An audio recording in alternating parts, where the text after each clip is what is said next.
buenos días a todos. Muchísimas gracias por permitirme compartir con ustedes. Voy a romperles un paradigma inicial. No les voy a contar cómo la tecnología les ayuda a diseñar. No vine a hablar de eso. Vine a hablar probablemente de lo que representa el desafío de todos nosotros cuando hablamos de un espacio de trabajo moderno, que combina lo que Raúl nos comentaba hace un ratito, entender nuestra convivencia virtual con la real y explotar al máximo nuestras capacidades humanas con la tecnología.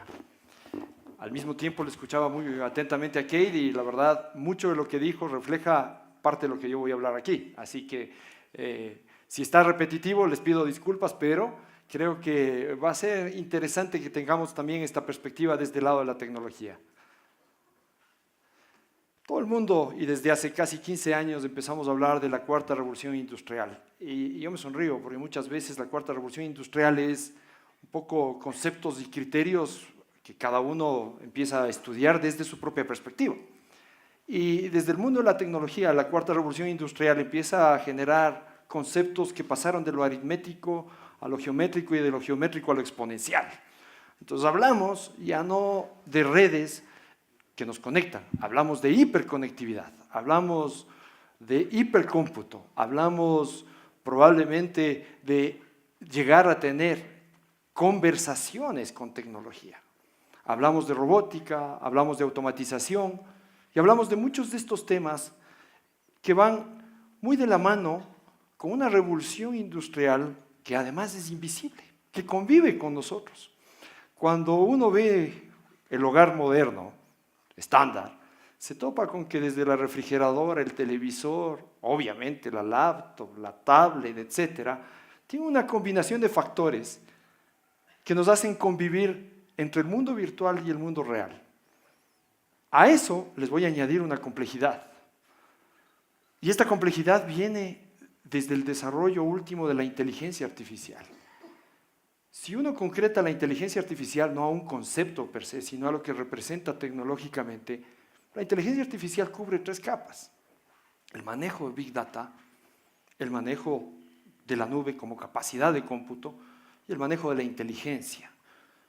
A veces se confunde mucho como Big Data, como gran cantidad de datos. No, Big Data es saber procesar una cantidad razonable, grande de datos con un fin, estructurada o no estructurada, que viene de medios transaccionales o que viene del entorno de redes, etc. ¿En qué? En una supercapacidad de cómputo, que está disponible ahora para todo el mundo. Antes solamente las grandes universidades o las supercompañías tenían capacidades de cómputo de esta naturaleza. Hoy la nube socializó esto, democratizó. Hoy tenemos acceso a supercómputo. Pero ¿qué es la parte importante? Cuando hablamos de eso es que la inteligencia para poder explotar esas dos cosas, esos algoritmos que aprenden y avanzan todos los días, tiene la gran condición humana de ser desarrollados en principio y de alimentarse y de aprender todos los días. ¿Y eso a qué nos refleja? Que esa inteligencia artificial se quiere parecer cada vez más a quienes razonamos, pero razonamos y aprendemos de una forma que viene de data no perfecta, es decir, de lo que está en el entorno. ¿Sí? La inteligencia artificial entonces está pensando o queriendo ser cada vez más reflexiva, más humana. La segunda parte es que la inteligencia artificial quiere entender. Si yo voy a tener una conversación con un robot, con un chat, no quiero que me conteste algo preparado. En una interacción humana, quiero que me entienda. Hacia allá está apuntando y es la diferencia de un chatbot natural, de los que vemos comúnmente en un montón de páginas, a algo que tiene inteligencia artificial. Entiende. Eso cambia la perspectiva de muchas cosas, cómo nos relacionamos con el mundo virtual. Y la última parte, la más humana todavía, es que la inteligencia artificial está ayudando a interactuar humanos con humanos, o humanos con máquinas. A veces es un mediador, a veces es justo el punto de contacto. Pero les pongo unos datos del año pasado solamente para que entendamos que no estoy hablando de lo que viene, eso es lo que ya está. Luego seguramente Mati les hablará en detalle de muchas cosas sobre inteligencia artificial.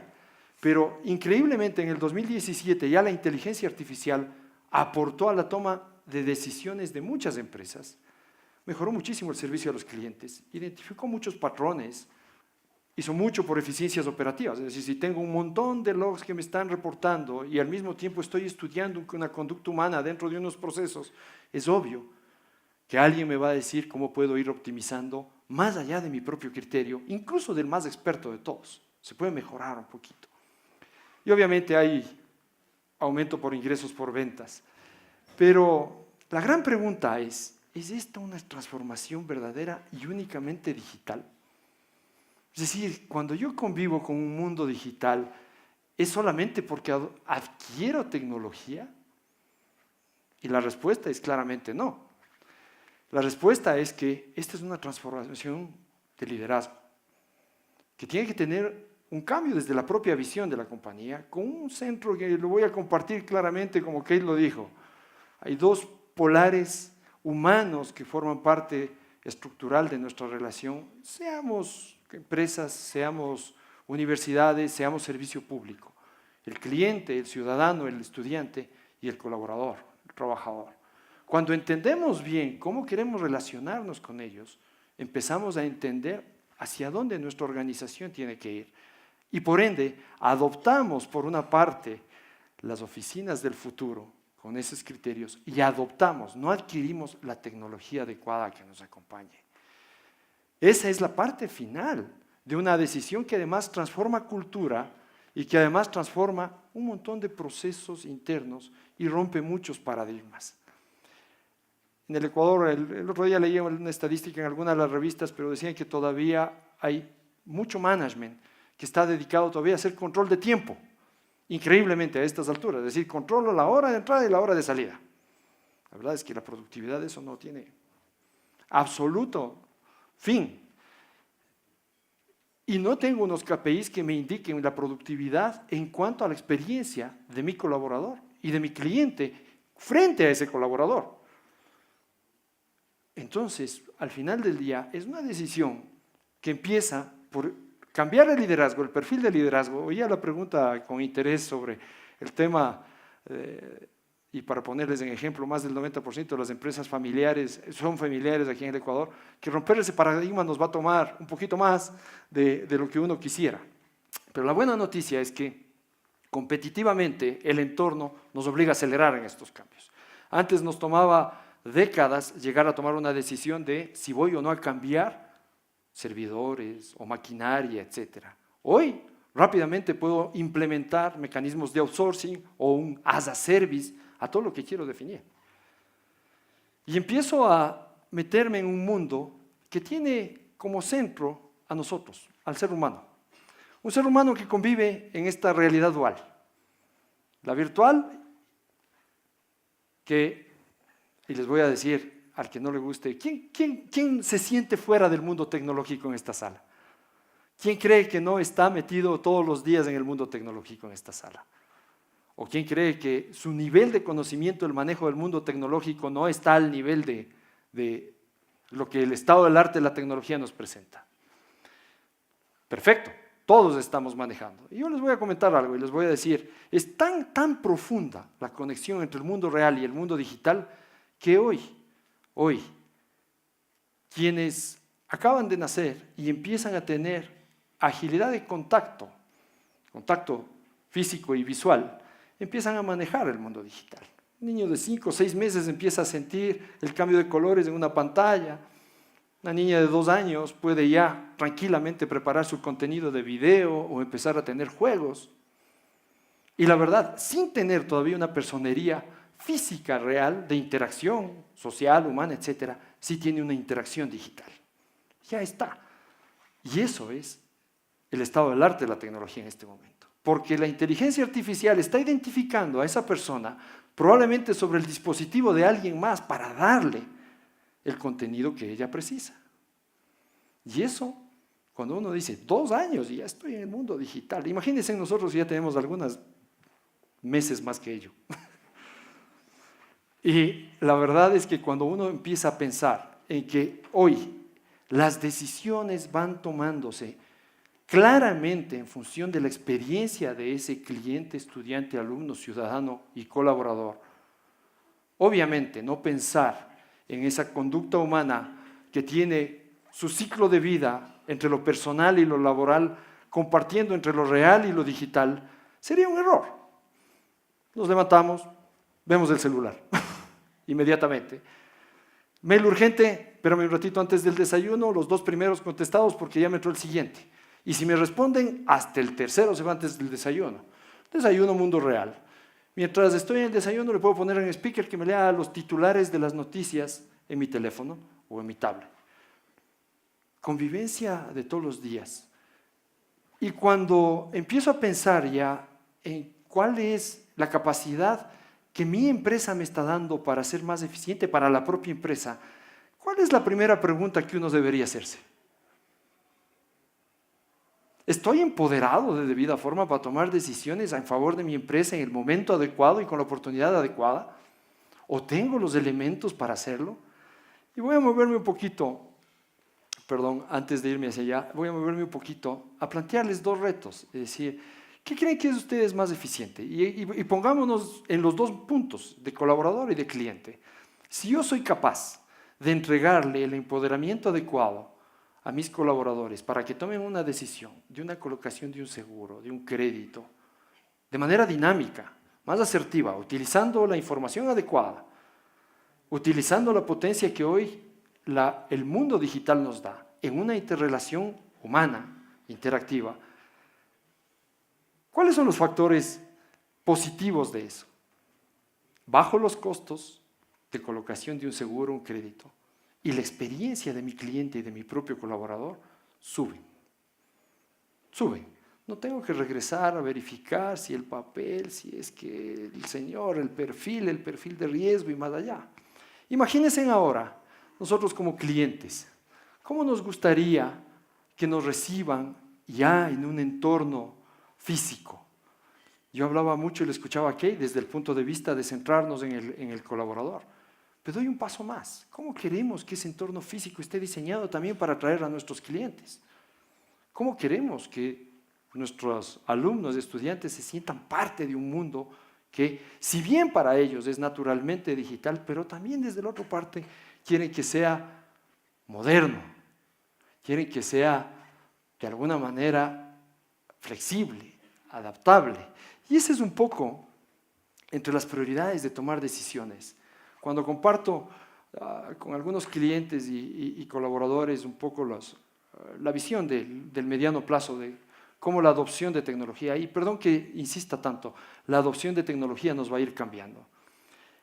Muchas veces me pregunto, y hago el reto y los planteo sobre la mesa, de decir, ¿es la pregunta correcta que nosotros propongamos la tecnología a nuestros clientes? O la pregunta correcta es, ¿cuál es el problema que mi cliente tiene que pueda de alguna manera ser solventado con tecnología? Y tecnología no hablo solamente de las capacidades de cómputo. Tecnología también es aquella que usamos para redefinir nuestras oficinas, nuestros espacios, nuestros lugares de trabajo. La silla que nos permite tener mejor condición de salud, el escritorio, la luminosidad, etcétera. Todo eso es tecnología. Y cuando nos planteamos desde ese punto la tecnología combinada con la conducta humana, decimos, ¿cuál es la conducta que yo quiero tener en principio para ser atractivo para mis clientes? Y vuelvo a la primera pregunta, entonces, ¿cuál es el problema de mi cliente que yo puedo atender con tecnología? ¿Cuál es la respuesta a ello? No saquemos nosotros de esa respuesta, esa viene del otro lado, de mi cliente. La respuesta siempre está en poner sobre la mesa la consideración de que existen N alternativas para cubrir potenciales problemas. La mejor es aquella que resuelva de alguna manera la condición de empoderar a mi colaborador y entender que la experiencia de mi cliente es aquella que yo quisiera tener como cliente. Y parto además de un criterio de decir, ahora veo una sala llena con gente muy interesada, y decía, en este punto estamos hablando del espacio del trabajo del mañana, del futuro, o del reto de tomar una definición hacia ello. ¿Por qué? ¿Qué cambió? ¿Qué cambió? ¿Por qué es un momento en el que todos estamos discutiendo si esos espacios de trabajo tienen que ser cada vez más flexibles, colaborativos, ágiles? Es un punto en el que tenemos que plantearnos si lo voy o no lo voy a hacer. Es un tema de cuándo lo quiero o lo tengo que hacer. Y ese sí es uno de los retos y paradigmas que hay que romper.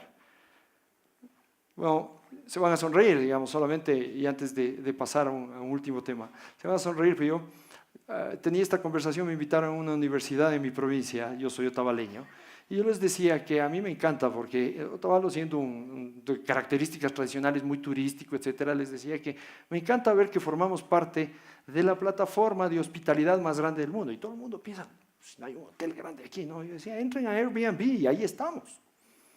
Y me encanta también ser parte de que puedo visitar y darme una vuelta en Otavalo, en la plataforma de transporte más grande del mundo, Uber, y ahí puedo ir, lo puedo hacer. Pero si ustedes se fijan, conceptualmente, yo no hablo de infraestructura, hablo de habilitadores, hablo de una plataforma que permite que alguien más me ponga a disposición y me resuelva un problema. Un alguien más. La tecnología está para eso, para convertirse en un habilitador que nos permita pensar en el foco de nuestro negocio, en el foco de nuestra relación con clientes y ciudadanos, estudiantes, pacientes. La tecnología no es ir al mundo digital per se. Son las decisiones que tomamos y el habilitador sobre el cual montamos esas decisiones los que nos llevan a este nuevo mundo. A estas partecitas de cómo decido yo en tomar el reto de mi sitio de trabajo el mañana, yo le agrego que hay muchas competencias que tenemos que también plantearnos como reto. Competencias de gente muy brillante, pero que requiere de accesibilidad y de flexibilidad un poquito más sutil que la que vemos en el día a día. Permítanme compartirles un video, un minuto, y vuelvo a esto.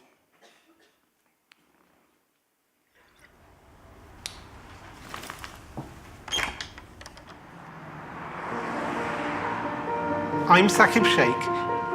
I lost my sight when I was 7, and shortly after that I went to a school for the blind.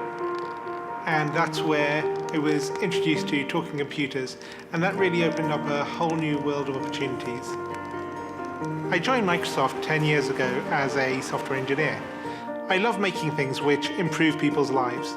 And one of the things I've always dreamt of since I was at university was this idea of something that could tell you at any moment what's going on around you. I think it's a man jumping in the air doing a trick on a skateboard. I teamed up with like-minded engineers to make an app which lets you know who and what is around you. It's based on top of the Microsoft Intelligence APIs, which makes it so much easier to make this kind of thing. The app runs on smartphones, but also on the Pivot Head smart glasses.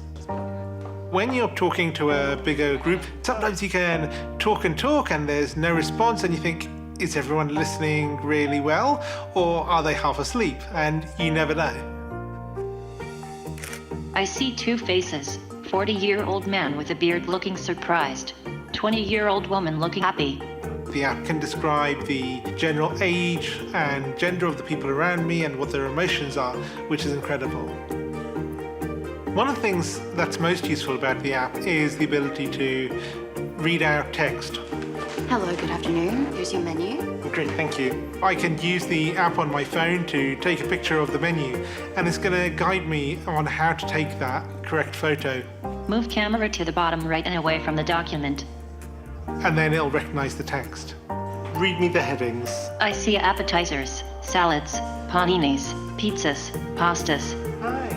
Years ago, this was science fiction. I never thought it would be something that you could actually do. But artificial intelligence is improving at an ever faster rate. And I'm really excited to see where we can take this.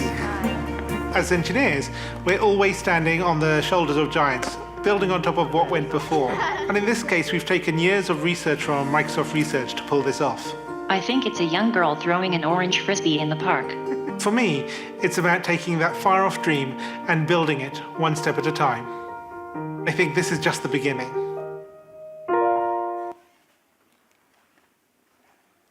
Habilitadores. El objetivo de esa tecnología es que gente con discapacidades, pero con genialidad, forme parte de nuestros equipos.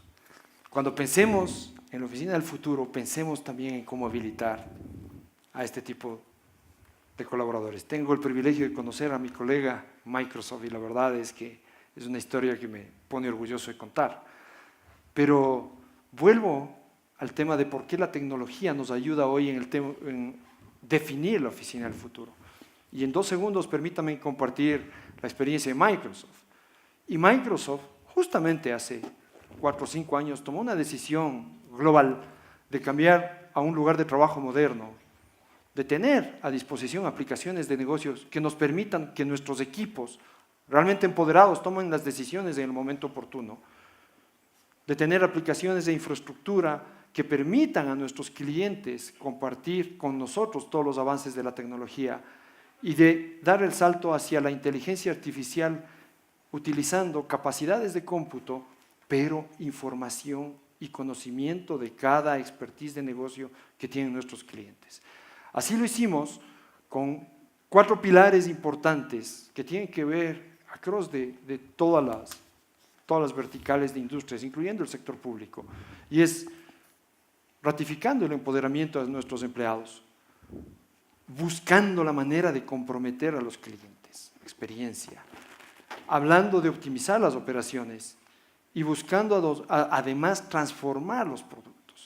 Hace poco un buen amigo me decía, lo que pasa es que para mí el mundo digital no es tan cercano porque tengo una fábrica de algún tipo de zapatos, etcétera, y le decía, todo lo contrario. Hoy el híbrido, es decir, tus zapatos sin el mundo digital es un commodity cualquiera, que va a empezar incluso a tener un tema negativo porque no tiene conocimiento en un mercado que es cada vez más avanzado. El mundo digital lo que te permite es dar a conocer el valor agregado masivamente y te convierte en un nuevo producto. Es un zapato con condiciones y características de mundo digital aceptado masivamente. Y nuevamente, habilitamos el mundo de lo real con el mundo de lo virtual y lo digital. Cuando nos planteemos ese reto, y con esto cerramos, cuando nos planteemos ese reto, la verdad es que pensemos en que hay un foco de decisión que tiene que además venir desde lo más alto de la organización, dueños, gerentes, etcétera, que tiene que estar basado en los 2 ciclos humanos, nuestro cliente y nuestro colaborador. Cuando pensemos en que el balance exacto entre esos 2 forman parte ya de mi visión de compañía, adoptemos la oficina del futuro y la tecnología adecuada para hacerlo. Muchísimas gracias. Juan Carlos Cisneros, gerente general de Microsoft. Un fuerte aplauso. Muchas gracias.